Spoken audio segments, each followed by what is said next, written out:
West metro প্রকল্পের মহাকরণ স্টেশনের নির্মাণ কাজের জন্য মাঝরাত থেকে 3 দিনের জন্য বন্ধ রাখা হলো ব্রেবন রোড এবং উড়ালপুল। কলকাতা পুলিশ জানিয়েছে যানজট এড়াতে গাড়ি ঘুরিয়ে দেওয়া হয়েছে। হাওড়া থেকে ইস্ট ওয়েস্ট মেট্রো রেলের টানেল গঙ্গার নিচে দিয়ে পৌঁছে গেছে কলকাতার স্ট্যান্ড রোডের মুখে। আজ থেকে শুরু হলো ব্রেবন রোডের নিচে টানেল খোঁড়ার কাজ। এজন্য যে কোনো ধরনের দুর্ঘটনা এড়াতে বন্ধ রাখা হয়েছে ব্রেবন রোড উড়ালপুল। 70-এর দশকের মাঝামাঝি এই উড়ালপুল তৈরির জন্য ব্রেবন রোডে যান চলাচল একবার বন্ধ করা হয়েছিল। কয়েক দশকে বেড়েছে যানবাহনের সংখ্যা। সোমবার পর্যন্ত বন্ধ থাকবে উড়ালপুল। তার জন্য যান সামলাতে স্ট্যান্ড রোডকে দ্বিমুখী যান চলাচলের জন্য খুলে দেওয়া হয়েছে।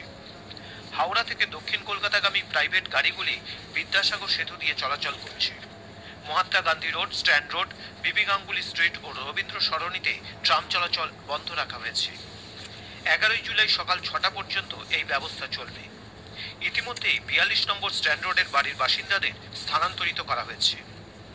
ব্রেবন রোডের দুদিকের দোকানও বন্ধ রাখা হয়েছে। যান চলাচল বন্ধে কিছুটা দুর্ভোগে পড়তে হচ্ছে পথচারীদের। তবে দীর্ঘমেয়াদী উন্নয়নের স্বার্থে सामान्य दुर्भोग तारा मेने निते राजी। लिखा है यहाँ पे मेट्रो काम स्टार्ट हुआ, मेट्रो काम के लिए हो रहा है, so it's all about our benefit. Suppose the metro will start it, at the end of the day the commuters, the local person who are going through by the bus, by the train, they have good benefited. आजे जन्नो कष्ट होच्छे किन्तु आगे जन्नो हमारा भविष्य जन्नो এটা খুব ভালো হবে। हम लोग का ऑफिस यही 4 नंबर राजा वुडमंड स्टेट में है। 2 नंबर राजा वुडमंड स्टेट बंद किया हुआ है।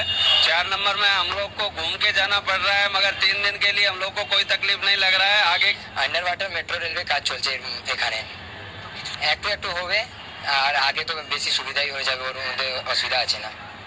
ব্রেবন রোড ফ্লাইওভারের নিচে ঠিক এই জায়গাতেই তৈরি হচ্ছে মেট্রো রেলের টানেল। তবে সাধারণ মানুষ কিছুটা অসুবিধায় পড়লেও আগামী দিনে শহরের উন্নয়নের স্বার্থে তারা মেনেই নিচ্ছেন এই